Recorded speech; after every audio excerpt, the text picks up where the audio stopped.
श्री राधे राधे। भक्तों, प्रभु के जो प्रेमी हैं, उनके जो भक्त हैं, जो संत हैं, उनके जो विश्वासी जन हैं, उनके सब कार्य ठाकुर जी करते हैं। इसलिए तो उन्होंने कहा योगक्षेमं वहाम्यहम्, जो अनन्य भाव से मेरा चिंतन करता रहता है, उसके सभी योगक्षेम का भार वहन प्रभु करते हैं।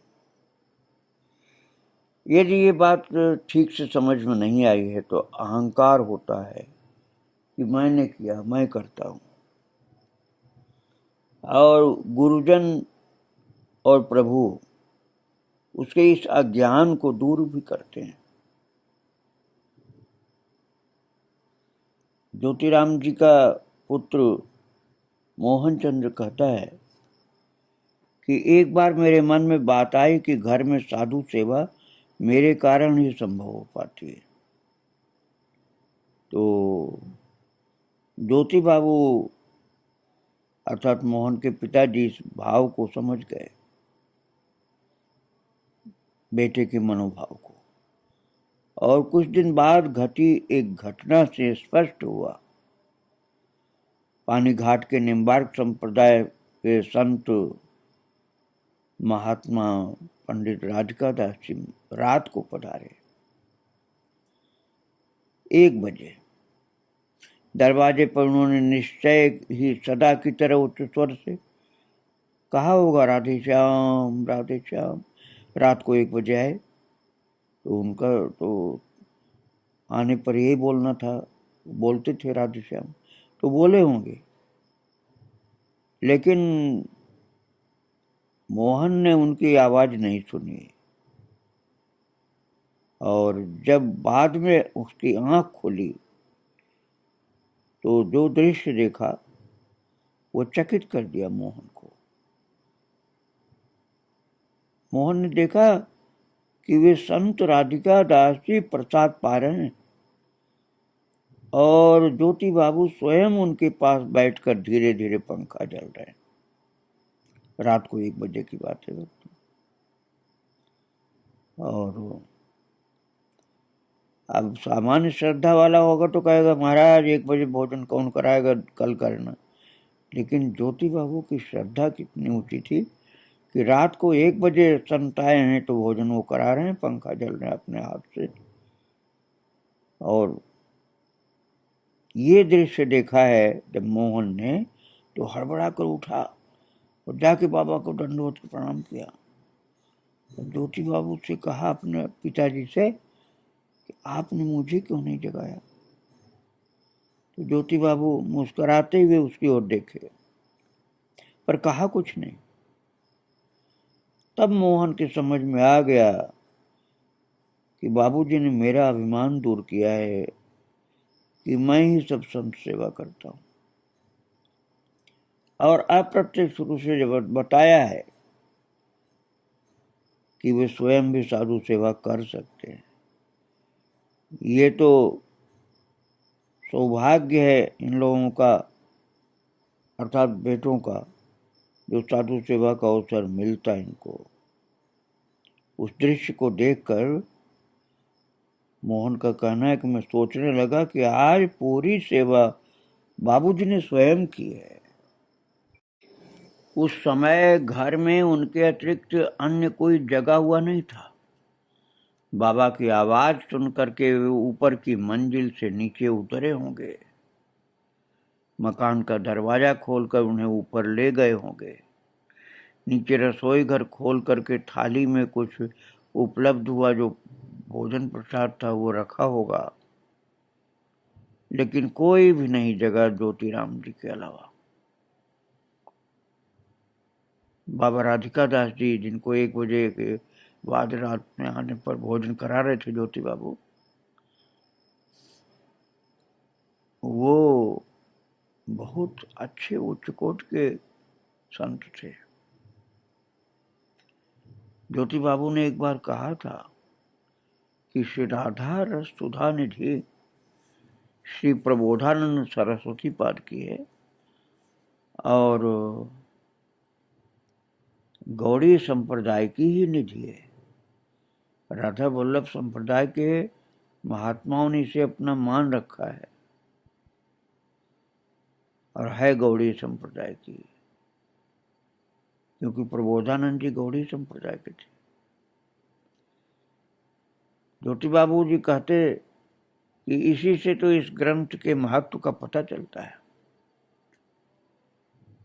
कि इस प्रकट हुआ गौड़ी संप्रदाय में प्रबोधानंद जी महाराज के द्वारा, और राधा वल्लभ संप्रदाय के संतों ने भी इसको अपनाया और अपना ही कहना शुरू कर दिया। ज्योति बाबू ऐसा बताते थे। और एक बार राधिका दास जी भाव विभोर होकर के गा रहे थे, बड़े भाव के उनके गायन हुआ करते थे। बाबा राधिका दास जी का भक्ति भाव और भगवत प्रेम अनुकरणीय था। एक दिन ज्योति बाबू के यहाँ कीर्तन के समय उन्हें इतना आनंद हुआ कि खड़े होकर के मधुर नृत्य करने लगे। साथ साथ उन्होंने ये पद गाया जिसकी मीठी ध्वनि ने सबको आनंद विभोर कर दिया। और उनके पीछे पीछे ज्योति बाबू के बेटों ने भी गाया।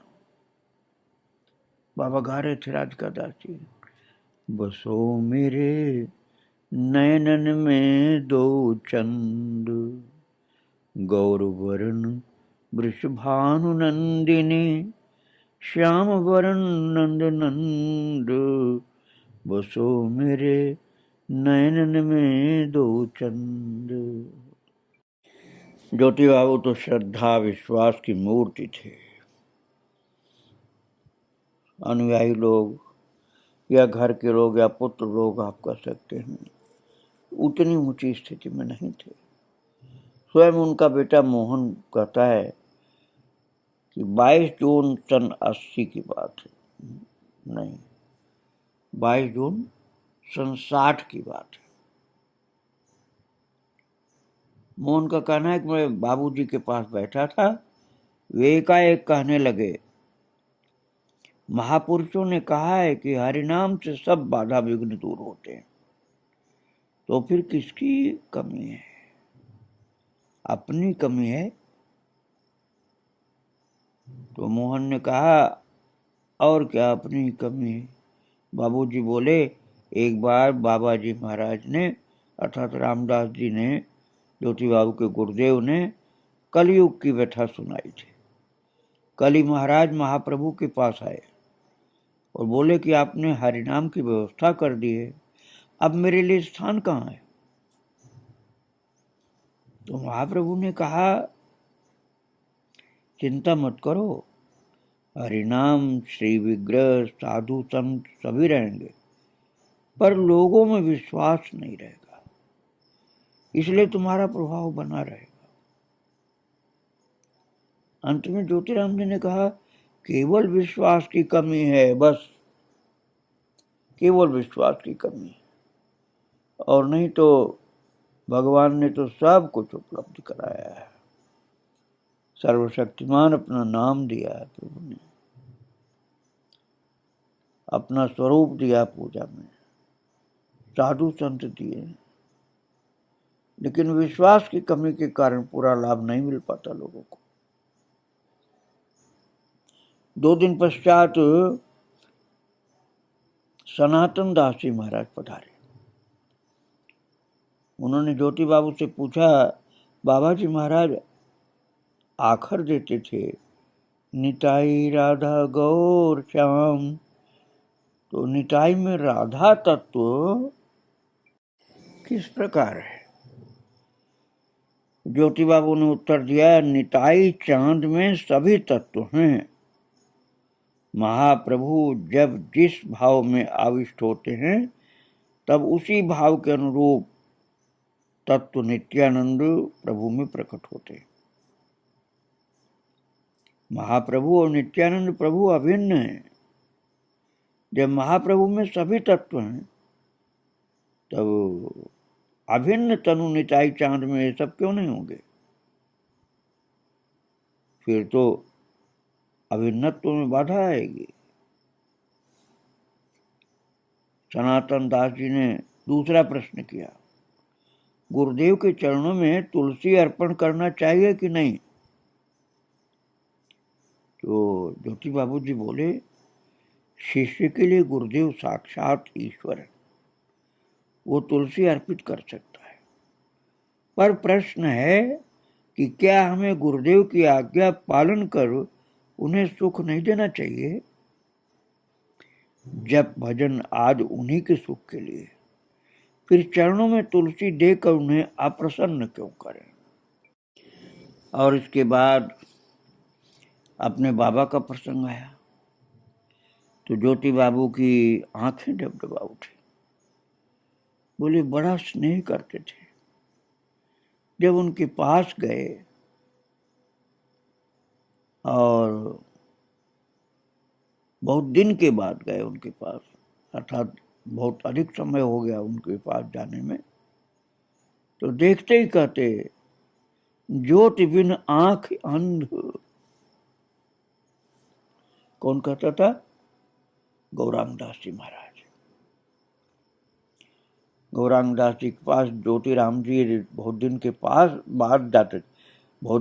बाद जाते थे, अर्थात बहुत दिन तक नहीं गए, उसके बाद गए। तो गौरांग दास जी महाराज भावविभोर होकर के ज्योति बाबू को देखकर बोलते, ज्योति बिन आंख अंध। अर्थात आंख होते हुए भी यदि ज्योति नहीं है तो उस आंख को अंधा कहा जाता है। आंख तो है लेकिन उसमें ज्योति नहीं है तो उस आंख को अंधा कहा जाता है। गौरांग दास जी महाराज का मतलब था कि यदि ज्योति राम जी नहीं आते हैं तो आंखें हमारी अंधी जैसी है। फिर थोड़ी देर रुक कर बोले, वे और बाबा जी महाराज तो एक थे, अभिन्न थे। ज्योतिराम जी ने कहा, वे अर्थात गौरांग दास जी और बाबा जी अर्थात रामदास जी अभिन्न थे। एक चले गए रामदास जी, दूसरे उनके बिना नहीं रह सके। कहने लगे, मेरी विद्या बुद्धि बल सब ले गए, अब मैं काके सहारे जीऊंगो। महाराज गुरुदेव के वियोग में गौरांग दास जी भी नहीं रहे, इतना गुरु भक्ति थे। एक दिन किसी प्रसंग पर ज्योति बाबू ने कहा, एक दिन मैंने बाबा से पूछा था, ग्रंथों में आया है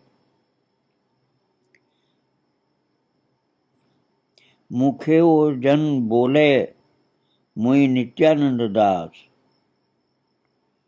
से अवश्य देखिबे गोरार स्वरूप प्रकाश। तो हम तो कुछ देख नहीं पाते, ऐसा क्यों? इस पर बाबा बोले, दिखेगा, समय सापेक्ष है, कुछ दिन के बाद देखेगा, चिंता मत करो। बाबूजी के स्वभाव में था कि जब जिसने जो बात कही उसे तुरंत मान लिया। किसी ने कह दिया था, किसी संत ने कह दिया था हुक्का पीने को, तो ज्योति बाबू ने उन महान संत से मना नहीं किया और पी लिया था उनके कहने पर हुक्का। तो लेकिन क्या उसे पीते ही रहे हुक्का को? वो तो संत ने कहा तो पी लिया, फिर बाद में छोड़ दिया। एक दिन बाबू राम किशोर जी ने कहा, बाबूजी हुक्का मत पिया करो, नुकसान करता। तो उनकी बात मान लिया, छोड़ दिया।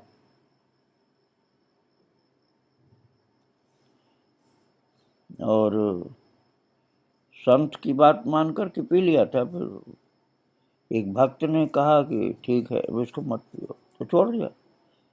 जरा सा भी कोई चीज की आसक्ति नहीं थी उनको। ज्योति भजन करते थे ज्योति बाबू, लेकिन हर कोई तो देख नहीं पाता था, नया आदमी तो समझ नहीं पाता था कब भजन करते। तो एक उनके गुरु महाराज जी थे जो उनको पूर्ण रूप में अच्छी तरह से उनके समर्पण को समझकर आश्वस्त थे। लोगों ने जब व्यास जी के विरुद्ध अभियोग किया था तो व्यास जी ने यही कहा था, काहू को बल भजन को, काहू को आचार, व्यास भरोसे कुंवर के, सोवत पाऊं पसार। ज्योतिराम जी व्यास के इस भाव की चर्चा करते रहते थे, अर्थात समर्पण सच्चा होना चाहिए। और भक्तों, ज्योति बाबू के पुत्र श्री ब्रज गोपाल जी, उन्होंने जरासंध के एक बंगला उपन्यास का हिंदी अनुवाद किया था। और ब्रज गोपाल जी की श्रद्धा बहुत अच्छी, पुस्तकों का अनुवाद भी किया है, संतों के पास भी जाते हैं, भक्त चरित भी सुनते हैं। पुस्तक प्रकाशित होने पर जो बंगला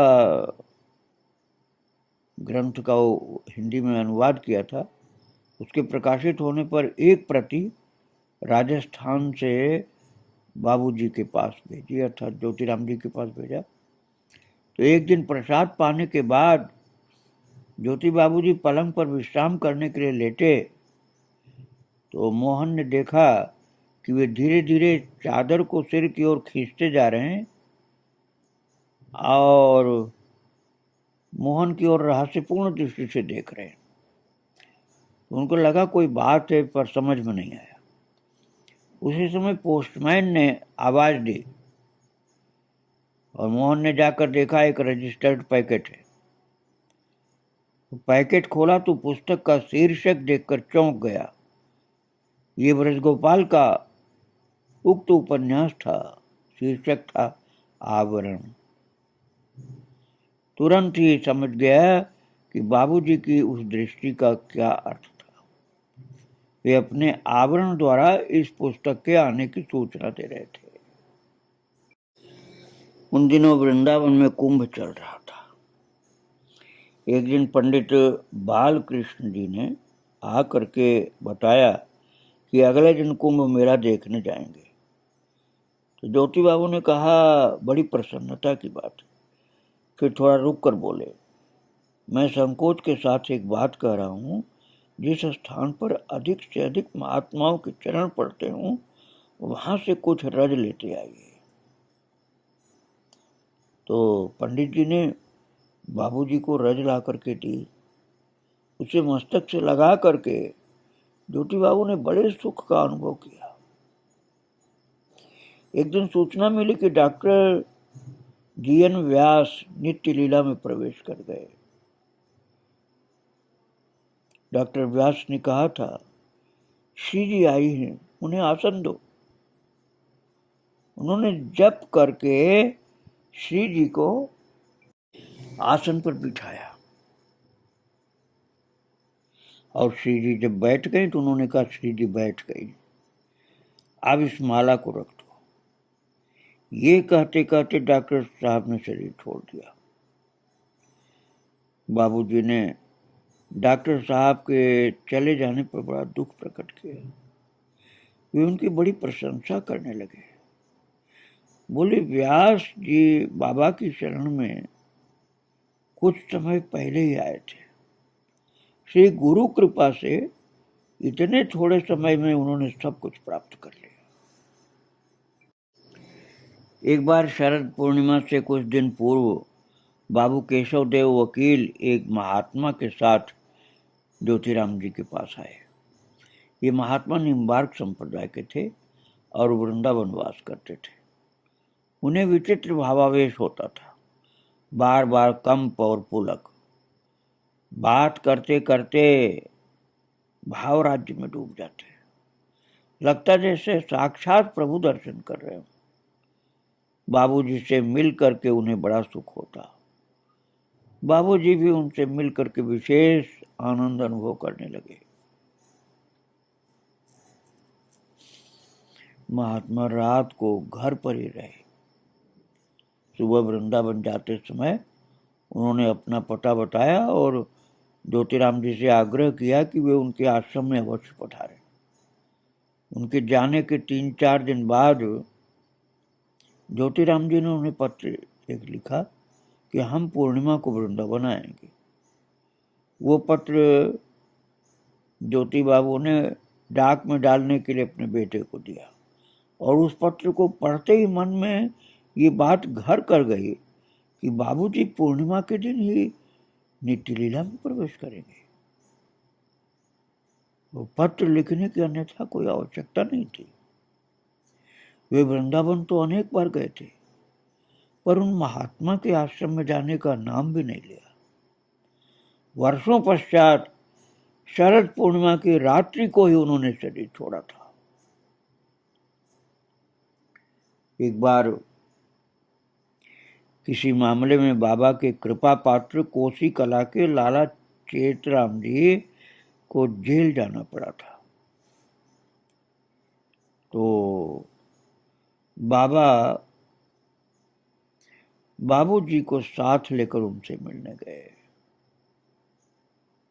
और बाबा के स्वरूप को देख करके जेलर बड़ा प्रभावित हुआ। बाबा ने लाला जी को सांत्वना देते हुए कहा, ये श्री जी की कृपा है। वे जब अपने जन्म में त्रुटि देखती हैं तो मां की तरह बालक को चाटा मार देती हैं। एकांत मिला है, उन्हें खूब याद करो। जेल में तुम्हें जो एकांत मिला भजन के लिए मिला है, खूब स्मरण करो श्री जी को। और बाबा की कृपा से वे शीघ्र ही मुक्त हो गए। और इस तरह से गौरांग दास जी महाराज इतने महत्वपूर्ण कार्य के लिए भी गए तो ज्योतिराम जी को साथ लेकर के गए थे। और उनके बेटे का कहना है कि हम लोग गली गंगा दयाल वाले मकान में करीब 7-8 साल रहे और बाबूजी की बड़ी इच्छा थी कि एक अपना घर हो। वे कहा करते थे, मैं किराए के मकान में मरना नहीं चाहता। उन्होंने अपने मकान की इच्छा की थी, उसकी पूर्ति होनी ही थी।